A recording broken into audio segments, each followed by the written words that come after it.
Well, for me, it was one of the best Grand Prix that I'd ever done, I think, at least what I can remember. You know, I've done quite a few Grand Prix now, and it just felt absolutely amazing to be able to overtake the last Red Bull and then come across the line in first, you know, and be the first one also to win twice in China. So it was very, very emotional because I hadn't won for a long time, and so it was great. China, you know, the race in Shanghai for me was good, but it had the possibility of being a great race. Lewis did a great job of winning the race, but for me, you know, I also had the opportunity, I think, to really challenge for the victory. But it wasn't perfect. You know, I made a mistake myself in the pit stop, and it just wasn't really a fluid race.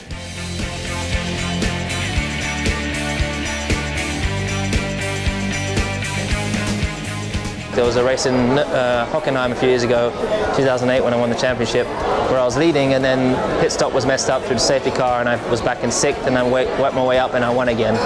So those are the kind of races where you feel that it's better than ever. And of course, this race being with the new tyres and the new curve system and all these new rules that have come in, I think is definitely I definitely think it's in the top 5, top 3 of my best races.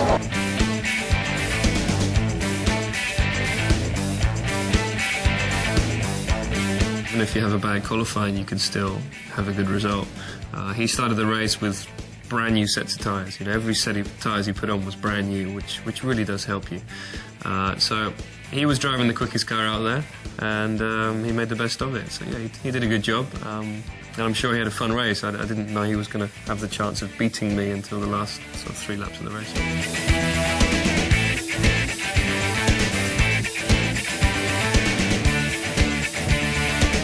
First and foremost, he's a great driver and he's world champion. He's got an unbelievable car at the moment, which we're trying to catch up with. But I think it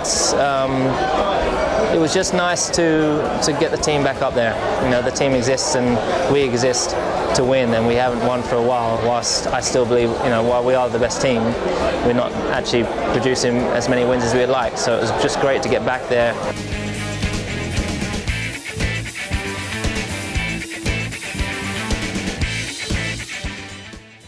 Here in Turkey, the team, as always, need to be on top of their game in terms of knowing how to use the tyres.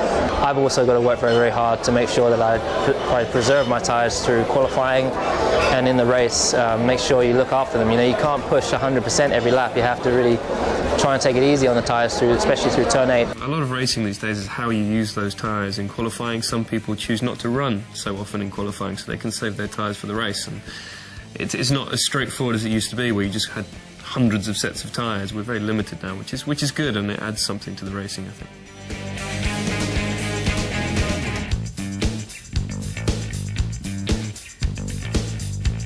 Turn 8's a corner that everybody talks about when they mention Turkey, and it is a long, long corner. There's 4 apexes. It's very bumpy, and I think it's going to be very tough for the tyres there, you know, the degradation. So it's going to be interesting to see what people do in qualifying in the race, whether they're going to just be flat out through there or if they're going to be backing off. Turn 12 is at the end of the back straight, where we'll probably have DRS active, and it's a place where there's good overtaking anyway. I had a good little tussle with Lewis there last year.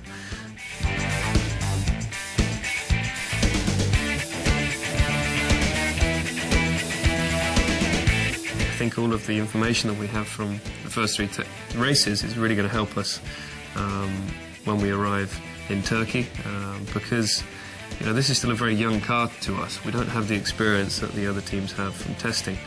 They did sort of 7,000 kilometres and we did half of that, so we're still learning about this car, and that's why it's very exciting.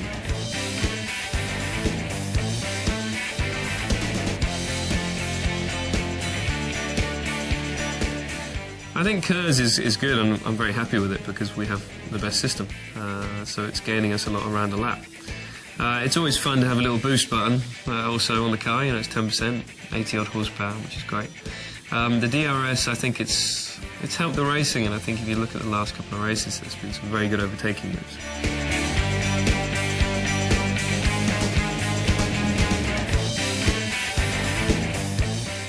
Such a great experience trying to outdrive the guy in front, who naturally generally has more downforce because he has no one in front of him, And so when you're behind, you lose downforce, and it's trying to reduce the amount of downforce you're losing, and also try to make them outbrake themselves or make a mistake and find the wave pass. And to be able to do that time and time again perfectly, that's the key. I love perfection, so I really enjoy that.